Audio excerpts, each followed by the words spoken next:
Tension लगता है। 33 का क्यूब निकालना है, 33 का क्यूब। बेटा 3 का क्यूब कितना होता है 27, और आपने गुरुजी आपने कहा था 4 बार लिख देना है, मैं आज्ञाकारी बालक हूँ 4 बार लिख देता हूँ। बहुत बढ़िया मेरे भाई। अब ये बीच के जो 2 27 है इनका डबल करके लिखना था, मैंने डबल करके लिख दिया। बहुत बढ़िया। अभी 27 का लिख दो 7, और जो कैरी 2 है इसे यहाँ डाल दो। साथियों 54 और 27 को जोड़ेंगे 81, 81 में 2 जोड़ देंगे तो 83 का 3, कैरी का 8, इकाई का अंक 8। 54 और 27 81 और 8 89, 89 का 9, कैरी 8 और 27 और 8 को जोड़ेंगे तो 35, 35,937, 35,937। ये कौन है भाई, इनका तो बहुत गलत आंसर। सीखते हैं तो गलतियां होना लाजमी है। 44 का क्यूब करना है, तो 44 में जो 4 है, 4 का क्यूब कितना होता है 64 होता है, तो 64 को 4 बार लिख देंगे। 64 को इस तरह से साथियों यहाँ पर 4 बार लिख देंगे, और बीच के जो 64 है इसका डबल करके यहाँ लिख देंगे। बीच के 64 को डबल करके यहाँ लिखेंगे। अब क्या करना है साथियों, सॉल्व। अब आपको केवल यूनिट डिजिट उठानी होती है। जैसे 64 का केवल 4 लेना है, जो बचा हुआ 6 है इसे आगे वाला जो नंबर है उस पर चिपका दो। ठीक है, 6 को 64 में जोड़ोगे 70, और 70 को 128 में जोड़ोगे तो 198 आएगा। तो 198 का 8 और कैरी जो 19 है उसे यहाँ चिपका दो। 128 में 64 जोड़ो तो 192, और 192 में 19 जोड़ोगे तो 201 का 1 और कैरी 20 हो जाएगा, और 20 में 64 जोड़ दोगे साथियों 84 आ जाएगा। क्या आपका आंसर 84,184 आ रहा है? 8421 आएगा। ठीक है, तो 85,184 is absolutely right answer. 85,184 answer होगा इसका, क्योंकि इन तीनों को जोड़ेंगे तो 211 का 1 और कैरी 21, 21 और 64 को जोड़ेंगे तो 85। सही है साथियों। 55 का क्यूब 125, इनका डबल करके नीचे लिख देना। 125 का डबल 250, और यहाँ भी 125 का डबल कितना आ जाएगा 250। अब जोड़ दो, यहाँ का जो 125 है वो हो जाएगा 5, और साथियों 250 में अगर 125 जोड़ोगे तो कितना बनाएगा ये 375, और 375 में 12 जोड़ोगे तो 387, तो 387 का 7 और कैरी हो जाएगा साथियों 38, यानी कि 387 आया 387। तो 387 का ओनली 7 आपने रखना है, और जो बचा हुआ 38 है उसको बना दो यहाँ पर क्या इसको यहाँ पर कैरी बना दो, यानी कि हासिल का 38। ठीक है, भाई 250 में 25 जोड़ोगे 275, और 100 375, और 12 387 के साथ कैरी 38। 250 और 125 अभी हमने देखा था तो बनाता है 375। अब 375 में 38 जोड़ना है। ठीक है, तो ये बनाएगा 413, 413 का 3 और कैरी में चला जाएगा बेटा 41। ठीक है, तो 5 और 1 6, और 12 और 4 16, तो 16 63 75। ठीक है, 16 63 75, यही इसका आंसर हो जाएगा। जैसे जैसे नंबर बड़े होते जा रहे हैं बहुत कम लोग हैं जो सही आंसर दे रहे हैं। जैसे टीना कन्वर ने आंसर दिया, बिल्कुल सही है टीना का, है ना, 287,496, 287,496। बेटा क्लियर नहीं हो रहा तो एक और एग्जांपल ले लें। 77 क्यूब के बाद अगर आपको सोचना कि गुरुजी ये तो बड़ा डिफिकल्ट है, इस पे हमारा कैसे काम चलेगा, कर लोगे। देखो अब बात करते हैं उन दो संख्याओं की साथियों जिनकी दोनों ही अंक अलग अलग हैं। जैसे मुझे 12 का क्यूब निकालना। बेटा एक बात समझना कि मुझे क्या करना है, 12 का क्यूब निकालना है। ठीक है, तो इसमें एक कॉन्सेप्ट यूज करनी है आपको। क्या? जैसे 12 है तो 1 का क्यूब निकालो 1, और 2 का क्यूब निकालो 8। 12 में 2 ही तो अंक हैं, 1 और 2। मतलब अभी हम देख रहे थे वो संख्याएं जिनके दोनों अंक एक जैसे हैं। अगर दोनों डिजिट अलग अलग हों गुरुजी तब क्या करेंगे, तो भाई जो पहला वाला डिजिट है उसका क्यूब, और जो दूसरा वाला डिजिट है उसका क्यूब। अच्छा ठीक है, मतलब 4 प्लेसेस करते हैं ना हम। ओके, अब हमें ये करना है कि जो पहली वाली संख्या है ना उसका स्क्वायर करके दूसरी संख्या से गुणा करना है। 1 का स्क्वायर 1, 1 की गुणा 2 में करेंगे तो 2 ही तो आएगा। और अब दूसरी वाली संख्या का स्क्वायर करके पहली संख्या से गुणा, 2 का स्क्वायर 4, 4 की गुणा 1 में करेंगे तो 4 आएगा। और गुरुजी आपने कहा था बीच की संख्याओं को डबल करके लिख देते हैं। ठीक है, तो 8 आ गया, 8 और 4 12 का 2, कैरी 1, 4 2 6 और 1 7, 1728 होगा सर इसका। देखो क्या 12 का क्यूब 1728 होता है?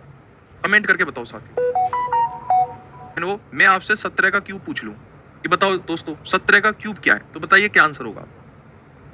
17 का क्यूब बताने का प्रयास करेंगे सभी साथी। सर कंप्यूटर सर्टिफिकेट जरूरी है क्या? ग्रामीण बैंक में बेटा जरूरी नहीं है, डिजायरेबल मीनडेटरी है। डिजायरेबल, ठीक है, डिजायरेबल है, मीनडेटरी नहीं है, डिजायरेबल। सर इतना अच्छा पढ़ाकर कंपटीशन बढ़ा दिया है। पढ़ाई करो बेटा ढंग से, है ना। 17 का क्यूब करना है। 7 का क्यूब कितना होता है 343, और 1 का क्यूब कितना होता है 1। अब आपको क्या करना है, मैं इसके भी दो, मतलब ये तरीका तो है ही मेरे पास, इसका एक और तरीका है मेरे पास। 2 तरीके बताऊंगा आपको, जो पसंद आए वैसे कर लेना। ठीक है, 2 तरीके, दोनों ही मैं आपको यहाँ पर दे दूंगा। जो पहला वाला नंबर है उसका स्क्वायर करके दूसरे नंबर से मल्टीप्लाई, 1 का स्क्वायर 1, 1 की गुणा 7 में करेंगे तो 7 आ जाएगा। अब दूसरे वाले नंबर का स्क्वायर करके पहले नंबर से मल्टीप्लाई, 7 का स्क्वायर 49, 49 में 1 से गुणा करेंगे तो कितना आ जाएगा 49 ही आएगा। अब बीच के दोनों नंबर का आपने डबल करके लिखना है यहाँ पर, है ना। 49 का डबल 98 और 7 का डबल 14। अब इसको सम कर लो। 343 का 3, और बेटा इनको जोड़ना है, ये जो 34 है ना ये इधर आ जाएगा, ये 34 इसमें आ जाएगा। अब कैसे जोड़ेंगे, ये 98 है, ये 49 है, 98 को मान लो तुम 100, दो ज्यादा मान लो। अब 100 में 49 जोड़ोगे तो आसान है जोड़ना, 149 हो गया, दो ज्यादा माना था, दो कम कर लो, 147 हो गया।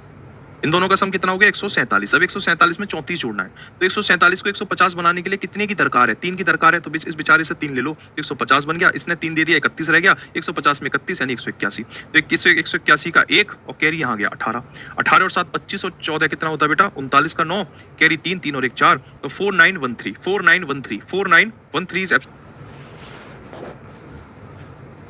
इसका एक दूसरा तरीका भी समझो, ठीक है। अगर आपको ये वाला पसंद नहीं आ रहा तो दूसरे से करके देखो। दूसरा तरीका ये है कि ये है 7, 7 का क्यूब कितना होता है प्यारे बच्चों, 7 का क्यूब 343 होता है, उसे लिख लो ऐसे। और 1 का क्यूब कितना होता है, 1 का क्यूब होता है 001, मतलब आपको 3 प्लेसेस में लिखना है, तो 1 के लिए लिख दो 001 ऐसे लिख दो, 1 के लिए लिख दो 001, और 1 का क्यूब होता है 1 तो 001, 7 का क्यूब 343 तो 343, ठीक है, इतना कर लोगे। अब क्या करना है, 1 7 और 3 इन तीनों की गुणा करो, तो 1 और 7 7, 7 और 3 21, 1 7 3 की गुणा करोगे तो कितना आ जाएगा 21 आ जाएगा। अब इस 21 की गुणा करो 17 में, 21 की गुणा 7 में करोगे, एक तो 47 का 7 और कैरी हो जाएगा 14, और 21 की गुणा 1 में करेंगे 21, 21 और 14 कितना होगा 35, तो यहाँ लिखना मतलब 21 की गुणा 17 में करोगे तो 357 आएगा, तो उस 357 को एक अंक छोड़ के लिखना होता है और सबको जोड़ दो।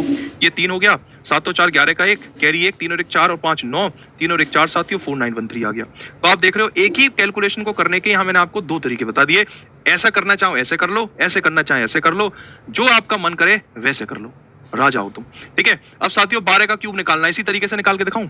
1 का क्यूब क्या होता है बेटा 001, और 2 का क्यूब क्या होता है 008।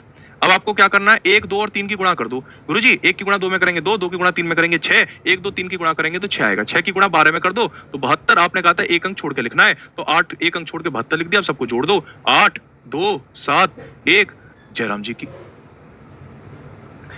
ठीक है।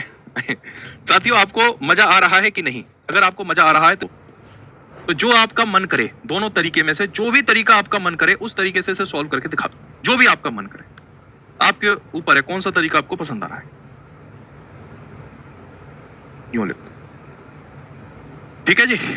बताओ 23 का क्यूब, पहला तरीका क्या कहता है, पहला तरीका कहता है गुरुजी 3 का क्यूब लिख दो 27, फिर 2 का क्यूब लिख दो 8, अब पहली वाली संख्या का स्क्वायर करके दूसरी से गुणा कर दो, 2 का स्क्वायर 4, 4 की गुणा 3 में करेंगे 12, फिर दूसरी वाली संख्या का स्क्वायर करके पहली संख्या से गुणा कर दो, 3 का स्क्वायर 9, 9 की गुणा 2 में कर दो 18, और बीच की दोनों संख्याओं को डबल करके लिख दो।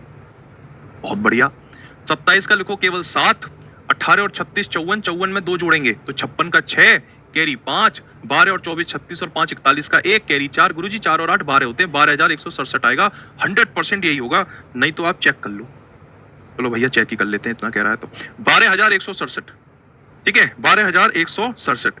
अब बहुत सारे कहेंगे गुरुजी हमें ये वाला तरीका पसंद नहीं आया, हमें तो दूसरा वाला दे दो, हमें नहीं खाना गुलाब जामुन, हम तो व्हाइट वाला रसगुल्ला खाते हैं। तो भाई देखो ये है काला वाला जो होता है ना गुलाब जामुन गरम गरम, अब मैं लेके आता हूँ तो व्हाइट रसगुल्ले पे, जो तुम्हें पसंद आए वो कर लो। 2 का क्यूब कितना होता है 8, तो इसे लिखो 008, और 3 का क्यूब कितना होता है 27, तो इसे लिखो 027, मतलब 27 के 2 अंक और 1 अंक के लिए 0, ठीक है। अब 2 की गुणा 3 में करो 6, 6 की गुणा 3 में करो 18, और 18 और 23 की गुणा करो, 18 3 54 का 4, कैरी 5, 18 दूनी 36 और 5 41, सबको जोड़ दो 7, 4 और 2 6, 1 और 8 और 4 12। वाह गुरुजी मौज कर दी, दोनों से ही 12167 आ गया, मजे ही मजे।